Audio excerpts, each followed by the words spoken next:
Hello everyone. Today we'll talk about the ABG. So let's find out how to interpret the ABG based on the sampling what I'm having in hand right now. So we have different scenario and based on different clinical scenarios we will be having a different ABG sampling in emergency as well as in ICU setup. So this session is going to be in like part A and part B and part C based on the ABG reports. So I'll turn the camera and so that you can see what I'm writing. So do follow and subscribe to the channel. Thank you. So the first ABG. So before starting with the ABG interpretation, the first thing what you have to see is the PO2. So what I'm having this sample, I hope you can see it in the video. So this sample is taken from a patient called Vijaya, and she is at present on intubation on ventilator setup. So the ABG of this patient, the PO2 is 265 mmHg. Where the patient is on ventilator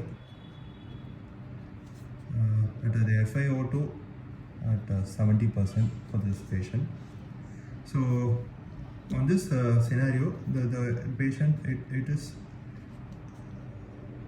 hyperoxemia based on the PO2 of which is a 265 the FiO2 settings of 70%. So this is hyperoxemia. So the FiO2 has to be reduced. FiO2 has to be reduced. So this is the PO2, and coming to the next, the PCO2 of this patient is 39.4. The normal range is 35 to 45. This is the normal range. And the next thing is, what you have to see is the pH. The pH is 7.2. And you guys know the normal range is around 7.35 to 7.45. So it is less than 7.35. So the pH is 7.2. So it is decreased. pH is reduced. Coming to the next one is bicarb. Of this patient is 17.3. And normal is 22 to 26. So it is less than 26, so the bicarb is decreased. So therefore it is metabolic acidosis. So based on the bicarb pH, we can come to a conclusion that this is a metabolic acidosis. So now we have to further classify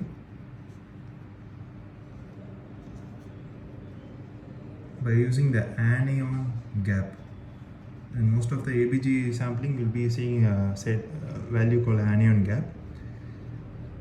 But before that, we have to use a formula for the anion gap. We can use by calculating sodium minus chloride plus bicarb. So this is the formula. Guys, I hope you will note it down. Sodium minus chloride plus bicarb. So in this patient, the sodium is 139 minus the chloride of this patient is 106 plus bicarb, what we have seen is 17.3.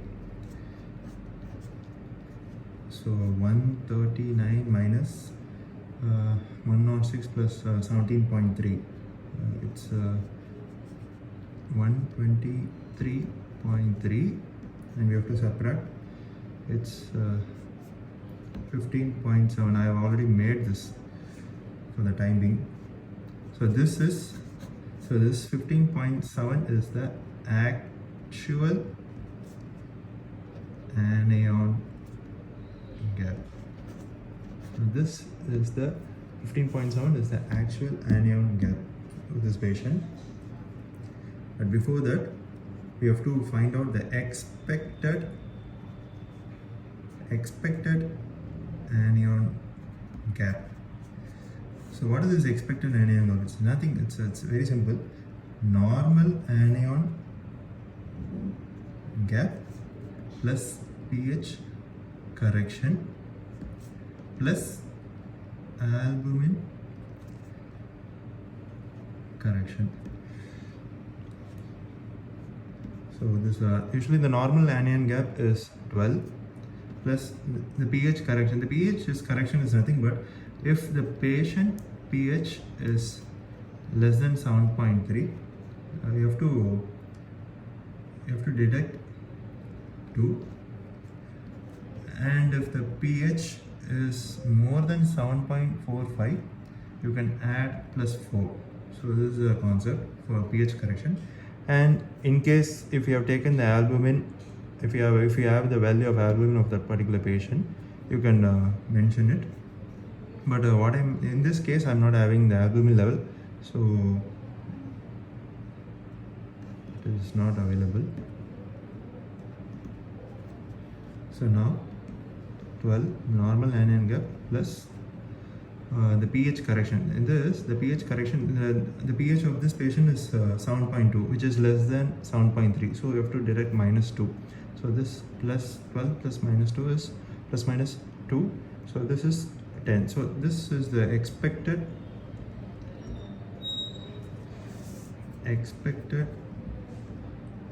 anion gap is 12.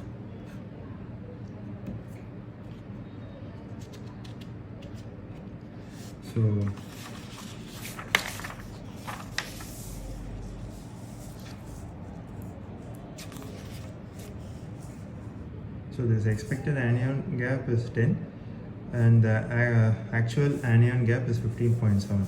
So what we are trying to say, this actual anion gap is more than expected anion gap. So therefore it is high anion gap metabolic acidosis, which we call it as AGMA, high anion gap metabolic acidosis. This is usually commonly, this AGMA and AGMA is usually asked in exams also. So far we have interpreted till the AGMA. So now we will talk about the bicarb, that is corrected bicarb. See, what is the corrected bicarb? This is very important because the way to correct the bicarb is by delta anion gap plus actual bicarb. I know my handwriting is quite horrible. So delta anion gap plus actual bicarb. So what is this delta anion gap? It's very simple. Actual anion gap minus expected anion gap. So actual anion gap and expected anion gap, which you have seen before. The actual anion gap is 15.7 and minus the expected anion gap, which is 10. So this is the delta anion gap and plus this actual bicarb. In this case, the actual bicarb is 17.3. So 15.7 minus 10 is 5.7 plus 17.3. So now we'll add this and it's 23. So finally the corrected bicarb is 23. Actually the normal value is 24 to 26. This is the normal bicarb. So it's kind of normal. So it's normal in range, This is a normal range. So what we are trying to say is patient is compensated as patient is since the patient is on ventilator setup. So this is how you have to interpret the ABG based on the scenario, which differs in every scenario. So in this, we have found out the patient is having ACMA high anion gap metabolic acidosis with a compensated bicup. So based on the scenarios, we have to give a correction. Since it is high anion metabolic acidosis, we can rule out the DKA. And also, if the patient is satiated, we can give a fluid correction based on the cardiac scenarios by calculating the EF and IBC. And further, routine CBG monitoring is needed so that we can go for insulin correction as well. So this is how we have to go for the treatment purpose. But before that, this video is to give you an idea how to interpret the ABG based on this sampling. So do read about ABG. Thank you.